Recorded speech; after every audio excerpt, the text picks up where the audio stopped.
Mm-hmm. Finally announces new album, Am I the Drama? So Cardi B, after 7 long years, is finally coming back with an album, and I have a lot of questions, okay?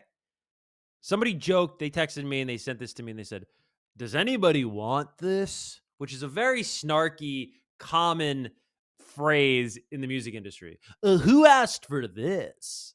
No thanks. Okay.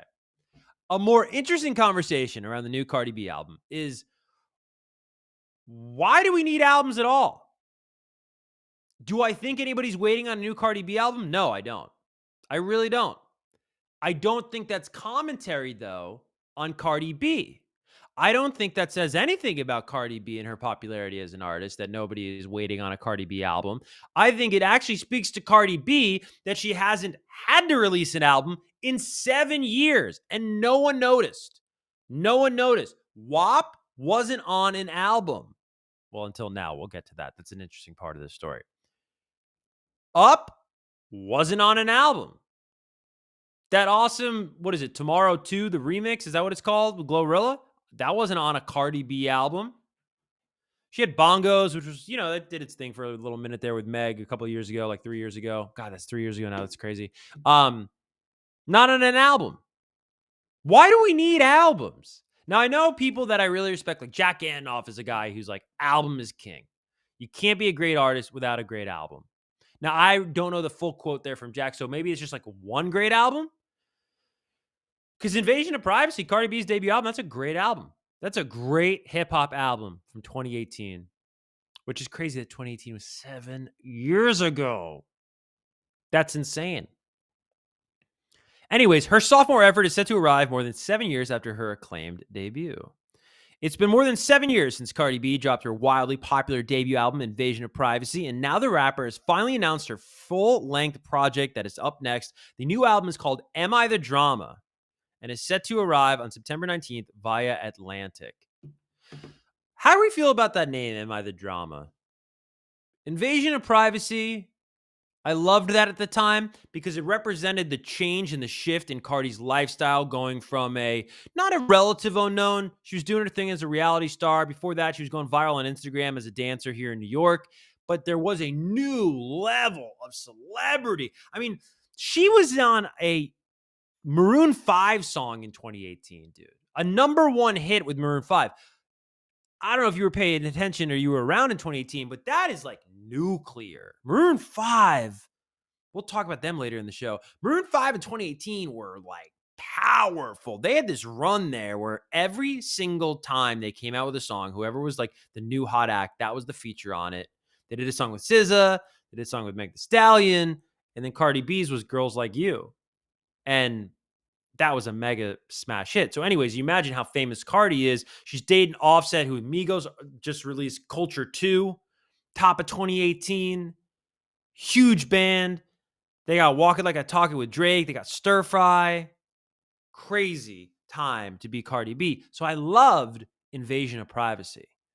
I thought that was a really great title. Am I the Drama? I don't know. Is this going to be an introspective record? Is this going to be a record where Cardi B's like, yo, maybe some of those issues I had with my husband, they were my fault. Maybe some of my issues are my fault. I like that. I think that's kind of cool when you consider a title like Am I the Drama? I don't know. A little wait and see there. This drops September 19th via Atlantic. I'm going to predict that she hosts the VMAs. I have no inside knowledge, but she is so MTV. We've been attached at the hip with Cardi B. I mean, since Jump. Love Cardi. She's always awesome. Always a great partner. Always makes time. Made time on the VMA red carpet a couple years back. When I was hosting it, she was lovely. She's just so good. Such a great entertainer. I think that would be a great spot for Cardi B. It is crazy, though, because if she hosts the VMAs this year, how many years is that a female rapper has hosted the VMAs? Kind of interesting, right? Because you had Meg, then you had Nicki. Did Cardi host in 2018, or did she just open the show in 2018? Because she opened it and pretended she had the baby. You remember that at Radio City Music Hall? So, anyways, says Cardi B first made the announcement on social media where she included details about the album and posted its cover art, which, by the way, gives slight Alfred Hitchcock, or if you're younger, Home Alone 2 vibes. She had previously hinted that the news was coming in a crow-filled teaser on June 22nd. This is what Cardi said in the video. This is important. 7 years and the time has come. 7 years of love, life, and loss. 7 years I gave them grace, but now I give them hell. See, this doesn't sound like introspection, though. Am I the drama sounds like, yo, let me take a beat. Am I the problem? She says, I learned power is not given, it's taken. See, this sounds she's on the offense. Do you know what I'm trying to say? Am I the drama is not on the offense. It's like reflective. I'm shedding feathers and no more tears. I'm not back. I'm beyond. I'm not your villain. I'm your tyrant. The time is here. The time is now. See, then I don't understand. Am I the drama? This sounds like it should have been something with like some guts and some gusto. Like you read that and you're like, the title should be like, Am I the drama? You know, I don't care. F if I care. F your drama. You know? Or like, Time's up. You know, I'm riffing here. I'm not saying these should have been the literal titles of the project, but that's what I'm saying is like, that's my interpretation. Now, the news comes shortly after the artist dropped her new song, Outside, which was released last week. Do we have any like streaming data on that? Hold on. Let me see if GPT can help us out. How's Outside doing? Let's check this out.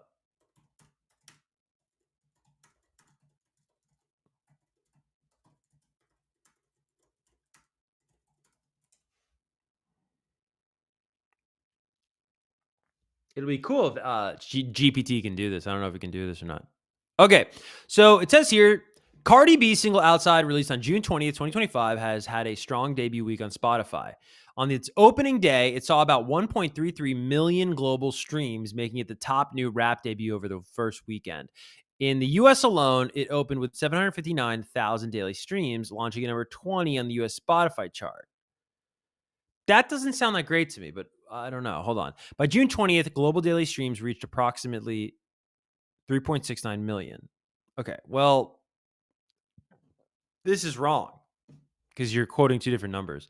ChatGPT is very bad with numbers. I don't know if you guys know that. Very bad with numbers. If you're doing math on ChatGPT, just be very careful. I'm trying to see if I can get some data for you on, because I am curious how the song is doing Outside. I want that to play. Hold on. We're going to check this out.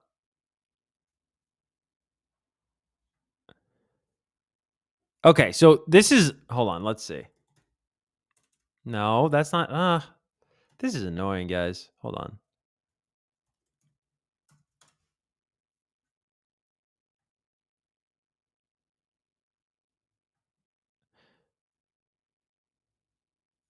Okay.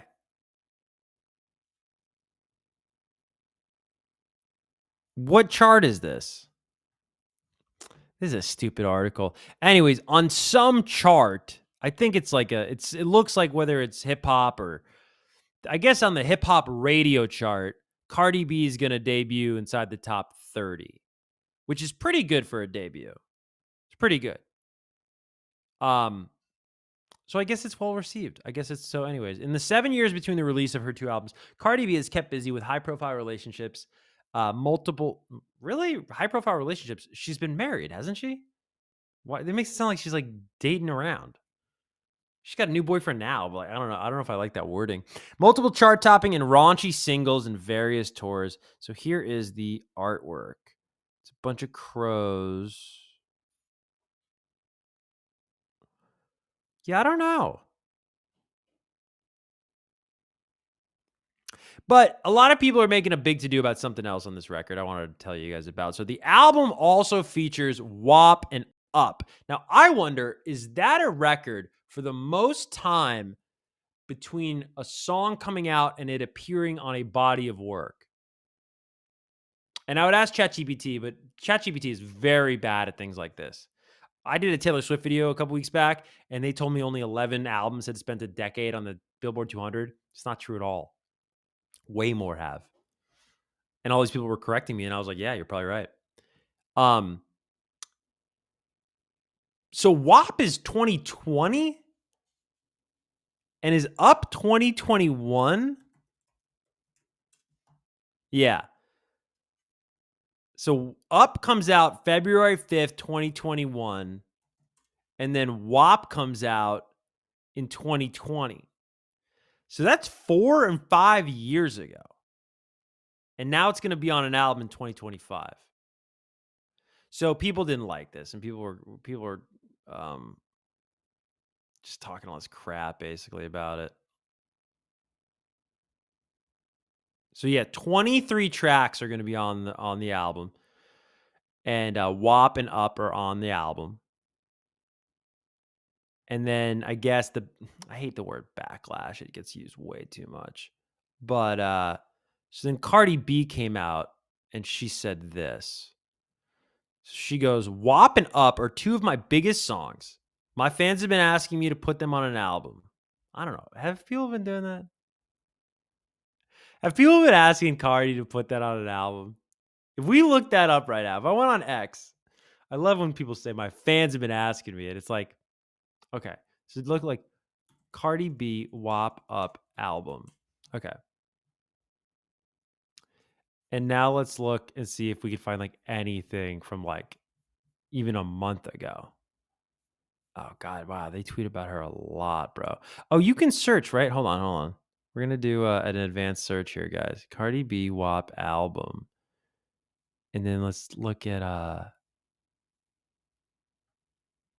let's say like January 1st, 2022 to like April 1st, 2025. Let's see.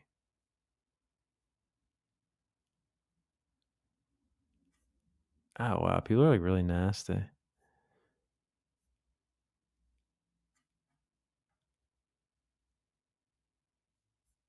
Okay, let's see. So there's something here from June of 2022 where Cardi is saying that WAP and Up are going to be on her next album. That's 3 years ago, though.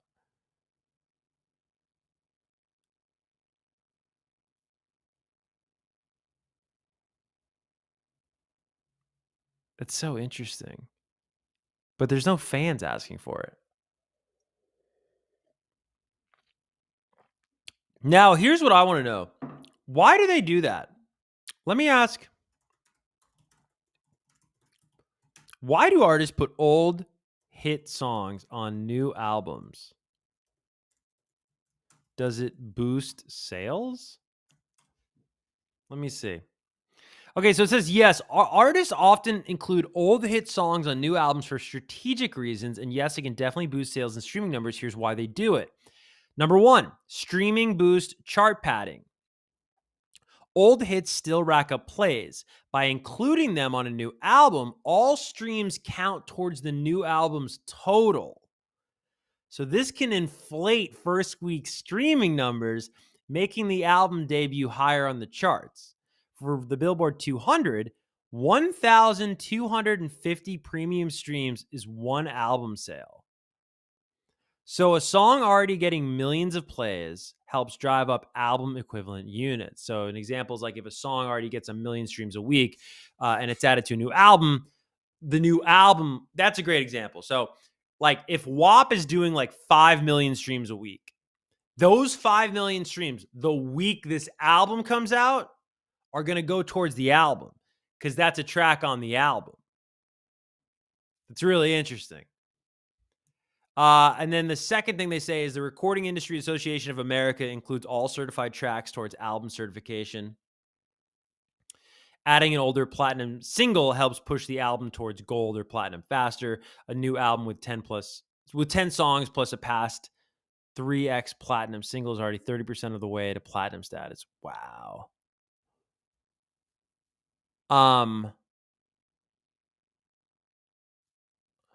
I mean, like, here's my thing.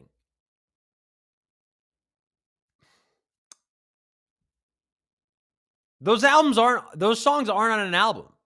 If it's going to benefit Cardi monetarily and financially, why would you not do that? If you were an artist, bro, you would do that. Of course you would do that. Why would you not do that? If there was a way at your job right now where you were like, oh, that thing I did like 3 years ago at my job, could that count toward this year? And someone's like, yeah. Oh, and you'll get more money. Why would you not do that? Of course you would do that. I do think, though, the onus is on the music industry and the charts because it's like, well, what are we measuring now? Do you know what I mean? But it's really not unlike even back in the day. There were people. There's a classic punk band from the '90s called Face to Face, and they had a big hit song that was off a project of theirs from like years earlier called Disconnected. And then it became a hit in 1995 because K-Rock in LA started playing it. And then they put that on their album. But it was already on another album of theirs. So that's honestly, that might be worse of an example than Cardi B. But anyways, you know how the internet works. Everyone is basically just talking crap about Cardi. Now, there's toxicity. Let me say that again. There's toxicity in a lot of relationships. Okay. I've been guilty of it. Not proud to say. I'm a Scorpio, right? When you see your ex doing well, the toxic thing to do is to make it about you, right? And women even know this. I mean, I remember, like, what is it? The Hills, Lauren Conrad goes, oh, it's just when you're about to get over a guy, he texts you. And the same thing goes with women too, or whoever you date, whoever you like. I date women, so that's the example I'm using. And it's like, oh man, why did I get a text from that girl? I was just about to be over her, right? And it's like this toxic ex comes back in your life. Well, the music industry's toxic ex might be Offset because I don't think this is a coincidence. You see this on your screens? I don't think this is a coincidence that the same week that Cardi B announces her new album, the first album in 7 years, Offset goes to Complex and says Sabrina Carpenter is his celebrity crush. Now, fellas, I'm not saying you should do this. I'm not saying to take what I'm about to tell you and use it in the world. I'm saying if you wanted to hurt your ex's feelings, if you wanted to be toxic, if you wanted to be problematic, if you wanted to get under your ex-girlfriend's skin, the fastest way to do it is to date a girl after her that looks nothing like her. To post a picture with a woman that looks nothing like your ex-girlfriend. I don't exactly understand why, but that bothers women more than anything bothers women. And I think that Offset probably knows that. And so I think this was a very strategic thing that Offset said, that his celebrity crush is somebody who is the complete opposite of Cardi B. Also, by the way, you know what's very interesting? When Sabrina Carpenter is raunchy, like everyone's like, oh my God, it's so terrible. And then when Cardi B's raunchy, they're like, yeah, I love how raunchy she is. Now, I think every woman should be raunchy if she wants to be raunchy and should be allowed to be raunchy just as much as men are allowed to be raunchy. Who cares? I mean, I guess don't play raunchy stuff around kids. That's one thing, developing minds. But like, are we going to live long enough to see the day where like we stop being such prudes about everything? You know what I mean? Like, we're going to act like we're not who we are behind closed doors. Like, come on. How do you think you got on this planet, dude? But I do think what Offset said here was absolutely to get under Cardi B's skin. I do. I'm not trying to stir the pot or be gossipy, but I mean, like, come on. I chuckled when I saw this. Like, come on, dude. I know that move. You kidding me? You know what I mean? Come on. If you go the opposite, they get really mad. I don't know why. Well, I think I do know why. I think women are like, oh, then like he didn't like me, or he left me, or we broke up because he wanted someone different. And that really bothers. I don't know. I've never cared. I don't know what this says about me. I've never cared what an ex-girlfriend does after she's my ex-girlfriend. I'm just like, okay. You know what I mean? It's like, I don't know. Like, do you care what the people who like if you had dinner and you got up and you paid the check and you left, you went home, and it was a great dinner, or maybe it was a bad dinner. Do you care what the people they sat at that table after you had for dinner? What they ordered? No. So why do you care what the hell your ex is doing? Get over it.